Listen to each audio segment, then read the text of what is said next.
Welcome back, tribe. Have another one here from this nutty website that we covered the other day. The harsh reason 67% of married women want to cheat. And then the subheading says they cheat but won't divorce their husbands. All right, here we go. This was off the back of that last episode where that it was like some smut article where the woman cheated on her husband and turned him into a misogynist, apparently. And it goes it goes like this. It happens to the best of us. We're in a committed relationship for years. Then we realize, meh, family, kids, meh, breaking up a family, meh, destroying social circles, making our parents sad, alienating other family members, meh.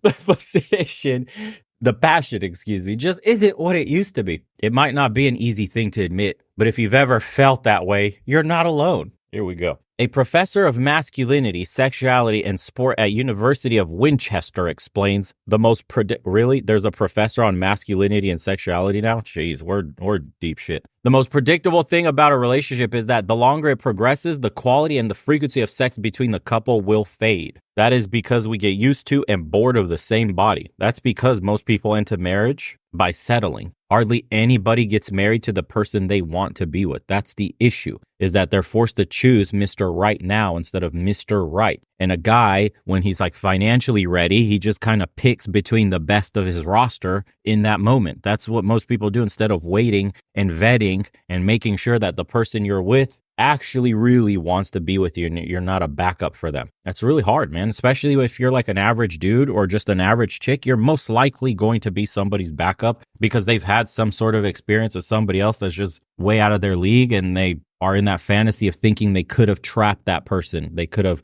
somehow held on to them, which is not true, but that's a reality of, mating and being animals and shit like that, fundamentally we don't like to talk about, because if you told people the truth, like you're most likely someone's third, fourth choice, imagine what that would do psychologically to people. That's why you can't even talk some of the basics that we already understand. Like hypergamy is still taboo subject and not often discussed in the media.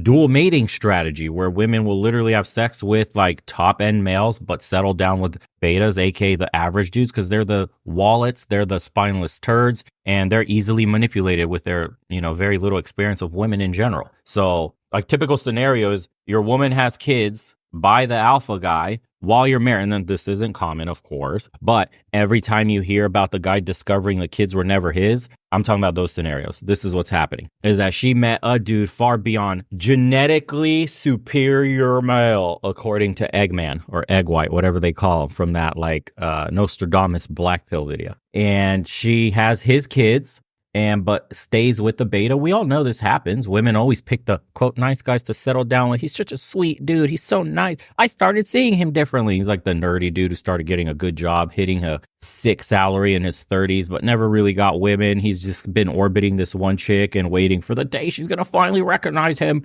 And then that's when she gets him for his wallet. And he's the happiest man alive after she got passed around by hundreds of dudes. And hey, happily ever after, until she wants a divorce because you can't negotiate attraction. It seems like a very human response to monotony, if you ask me. That's because people, all they care about today is themselves. They have no higher calling. They have no higher purpose. All they are about is like me, my feelings, my emotions, me, my needs now, instead of something greater. Pathetic. Anderson also happens to be the chief science officer at Ashley Madison. If you've yet to hear the site, then allow me to explain. It's a dating site for married people who are looking to have affairs. That's insane that even exists. What the hell?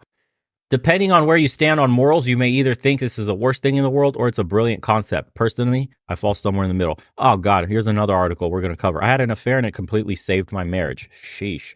As with Chad dicked me down, rearranged my guts, and that loose screw in my head got turned on right. So now I'm back to loving my man, because when I tried to get Chad to commit, he didn't. He just used me. Oh, man. As with any dating site, Ashley Madison definitely does their research, okay? They surveyed 100 straight married women between ages 25 to 45 to find out why they cheat. and not just get a divorce. They found that 67% of the women just want some passion and sex back in their lives. You see that 67%? That's called settling. Dude, if she's infatuated with you, if she loves you more than you love her, if she thinks you're her best option, that sex will never dry up. She's constantly going to be ready for you in heat, practically like a wild animal. The reason sex dries up after you put a ring on is that's the most strongest indicator you could possibly have that you got used, that you were the backup. Her mission is complete. Now she's going to focus on the kids, and then everything dries up. It's not that she doesn't want sex. She does. She just doesn't want sex with you. And that's the part that hurts a lot of men. They want to be wined and dined and made to feel like they're appreciated and attractive again. But the asterisks here, or the parentheses, should say, buy a hot Chad. What the study also found out is of those women, 0 of them wanted to get a divorce. Asterisk again, I don't want to get rid of Beta Buck. My meal ticket is set for life. I have a man who pays for everything. In fact, as Anderson noted, they were adamant that they were not looking for a new husband because my paycheck's secured. Maybe even stated their overt love for their husbands. I love being provided for. Painting them in a positive light. God, money's so good. Your tango expert and writer went undercover on Ashley Madison to see whether, if he posed as a married guy looking to have a fling with a married woman, he could come to some understanding as to why women cheat. According to the Journal of Couples and Relationships Therapy, and this one's going to blow your mind, nearly 50% of married women and 60% of married men will have an extramarital affair at some point in their marriage. Oh my God. There's no excusing either side here. Dating in the West is doomed. People are only concerned with hedonism, materialism, consumerism, absolute dog shit, garbage, brain rot mentality. They're addicted to this thing, and it absolutely rots your brain also and hijacks your thoughts. I mean, this thing tells you what to think, how to think, and think of what it wants you to think in the moment you're using it. It's designed to brainwash you. And it's no surprise that these numbers are so high. If women initiate like 80% of the divorces and 50% of divorces fail outright, the numbers are probably going up anyways. Just imagine if half of women cheat and a little over half of men are cheating, are people just settling down for pressure, societal pressure of trying to be married? I mean, it's insane. And of the men who cheat, I wonder how many of them are basically in a dead bedroom. So they go looking for sex in other places while the woman just focuses on the kids. And then of the 50% of married women, they're most likely just looking for this whole fling shit of being with the Chad that they're used to when they were hot and young in their 20s. And I'm not trying to excuse cheating, period. But the reason men and women cheat is completely different also. You have to understand that point. And since those percentages have doubled in the last 10 years, that only makes sense that we get to the heart of the matter to figure out why. So he went on a date with 3 women, which he referenced in his article. Not only did this women share the same complaints like lack of passion and lack of attention, but it also seemed to be a constant theme with most of the women in the Ashley Madison profiles. Oh, so Ashley Madison is basically, seems like the women's version of sugar daddy websites. Because guys in strip clubs and on sugar daddy websites complain of the same thing. Their wife has lack of passion and lack of attention. At one point, he asked one date why she stayed with her husband, and she said, quite frankly, I love him. When a man begins dating a woman, he puts in tons of effort. He woos her. Once she's his, he stops putting in that effort, but she still longs for it. She wants to be desired, seduced, and connected with on a regular basis. I mean, fair enough if that's really what happened there. Of course, a guy can't get lost in his job. He has to actually give some attention to his woman. Obviously, your job is number one, providing for your family, but not at the expense of your woman. Just like she has to take care of the kids in the household, but not at the expense of the husband. There's a balance here, so I understand. Both sides are correct on some of these issues. We don't have to go too extreme defending men or defending women in one direction or the other, but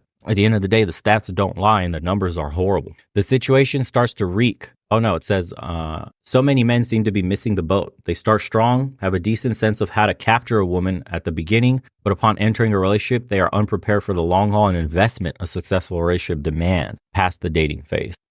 The situation starts to reek of complacency and satisfaction and mediocrity, says Orlando. I've been married for less than 6 months. Oh, come on. I may not be at the stage where I'm searching for passion from another man, but even this early on in my relationship, I can say that marriage takes work. Sheesh. As Orlando put it more eloquently than me, marriage doesn't take work per se, but it does require concerted effort and investment in each other and in you. Okay? And then it goes on to say, here's the ending to this one. Anyone will tell you there's a difference between love and sex, and the same goes for love and passion. Just because you love your partner doesn't mean you're giving them everything they need. Listen to this part. I also don't think we should fault a woman whose husband hasn't paid attention to her in years, sexually or otherwise. When does a husband, how often, this is gaslighting. How often do husbands not pay attention to his wife years, sexually or otherwise? So a woman, again, remember, women are writing this. It says, let me just skip it so you understand. I don't think we should fault a woman, blah, blah, blah, blah, blah, for cheating. That's essentially what it's saying. And look at the quote. If anything, Ashley Madison appears to be doing a great service to these women whose husbands appear to have forgotten them. And honestly, that's something I never say. Cool, dude. So get on sugar daddy websites, whatever, have a roster of side pieces. And we should thank all the sugar babies out there for saving these marriages with these harpies that never put out, act like roommates, rude, constantly nagging, and making his life miserable and hell in his house. Cool story. We could say the same shit, but not a single woman will defend sugar babies. Not a single woman will defend mistresses and side pieces. They bring the peace into the house. She does what the wife won't, so he comes home happy, relaxed, balls empty, with a smile on his face, and he loves his wife all the same, right? Can we all say that same degenerate shit after reading this article? That's what they're saying. It's insane, dude. That's insane that this is being printed. I'm going to keep looking through websites like this for articles this insane. If you know other websites that have articles like this, please email me. Email me some good articles. I love reading these, especially when they're super ridiculous. And if you enjoyed today's episode, man, hit the like, subscribe. We're being suppressed as usual. What's new? And check out the second channel. That one's not being suppressed, but it's all about self-improvement. It's all about becoming better, and lets you dive into some of the things that we're talking about in the private community. If you'd like to join, links in the description below. And see you guys on the next one.